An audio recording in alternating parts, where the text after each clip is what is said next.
This story happened in a small town, a quiet place where a young man named Daniel lived with his mother.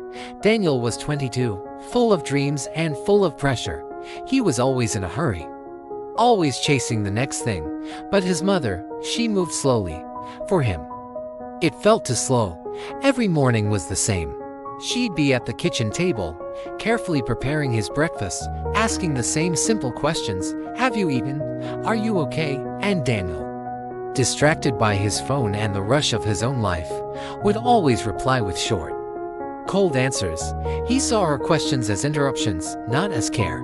One morning, the tension finally boiled over. As Daniel was rushing out the door, his mother gently stood in his way, wanting to talk, to connect.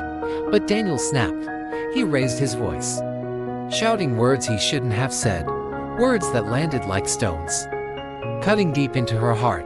She didn't defend herself. She just stood there, looking down, absorbing his anger in silence. He slammed the door behind him. He was so caught up in his own frustration that he didn't notice the small things. He didn't notice her hand clutching her chest in pain. He didn't notice her breathing becoming weak and shallow. He didn't notice anything at all. Throughout the day at work, his phone vibrated again and again. It was his mother. She called him 5 times. He ignored every single one.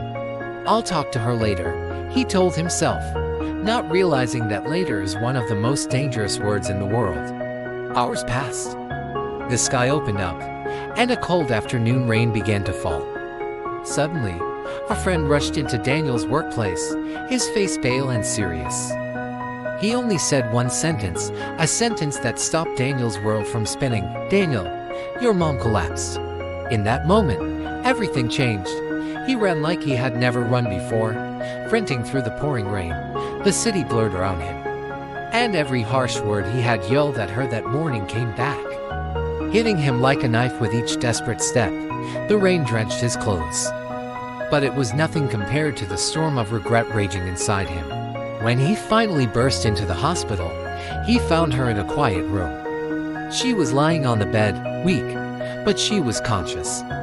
His mother had survived. But then the doctor pulled him aside and said something that Daniel would never, ever forget. She's been hiding her illness for months, the doctor explained gently. She has a serious heart condition. She didn't want to worry you. For the first time in years, sitting by her bedside, Daniel saw the truth. His mother wasn't slow. She wasn't annoying. She wasn't trying to hold him back. She was fighting every single day to stay alive long enough to see him succeed, to see him happy. A flood of memories washed over him. He saw his mother holding his small hand on the first day of school. He saw her carefully patching his torn clothes late at night. He remembered her staying awake by his side whenever he was sick, her hand cool on his forehead. And he saw her smile, that tired but gentle smile she always had, no matter how hard things were. Every single moment he had taken for granted, every act of love he had dismissed, came rushing back to him with crushing clarity. He knelt down by her bedside, tears streaming down his face, and whispered, "Mom, I'm sorry. I didn't know." And she, with all the strength she could gather, reached out, placed her hand over his, and smiled, the same gentle, loving smile she always had. From that day on, Daniel changed. He started to talk slower. He learned to listen more.